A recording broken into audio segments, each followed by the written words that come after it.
Hello student, कक्षा 12वीं का विषय अर्थशास्त्र असाइनमेंट नंबर 5 जनवरी महीने का असाइनमेंट है। यहाँ पर आपका 4 क्वेश्चन आपका दिया गया है। बहुत ही इंपॉर्टेंट प्रश्न है और ये आपको क्वेश्चन का नीचे आपको आंसर दिया जा रहा है, तो इस आंसर को आप क्लियरली लिख सकते हैं और इसमें आपका बिल्कुल 20 on 20 कहीं नहीं जाता है। तो यहाँ पर आप देखिए, सबसे पहले हम क्वेश्चन दिखा चुके हैं, तो अब सीधे आपको आंसर यहाँ पर प्रोवाइड कराएंगे।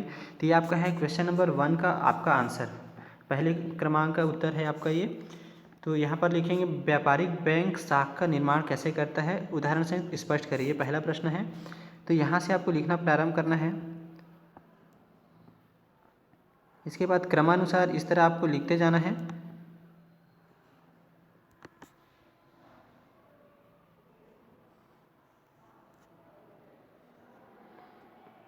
प्राथमिक जमा राशियाँ और दूसरा है व्युत्पन्न जमा राशियाँ। तो ये दोनों को डिटेल आपका यहाँ पर बताया गया है। डिटेल में आपको लिखना है प्राथमिक जमा राशियाँ और उसके बाद फिर व्युत्पन्न अथवा सक्रिय जमा राशियाँ।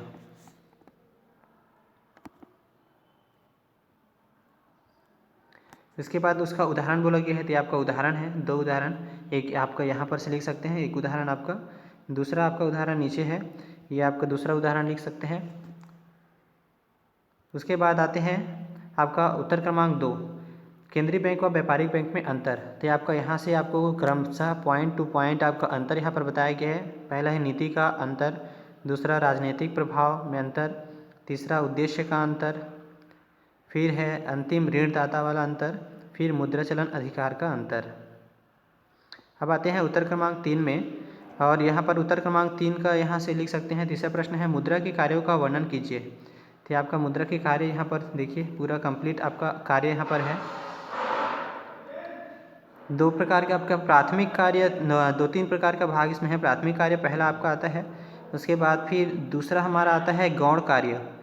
गौण कार्य के बाद आपका तीसरा पॉइंट है आपका आकस्मिक कार्य।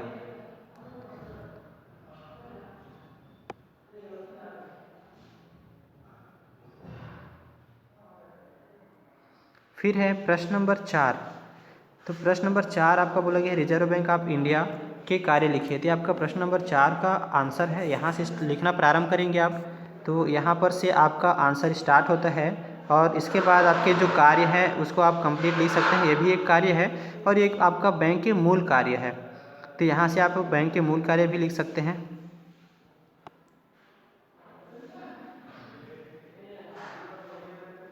यहाँ से आपका बैंक के मूल कार्य भी लिख सकते हैं। दोनों को आप लिख सकते हैं, कोई भी दिक्कत नहीं है।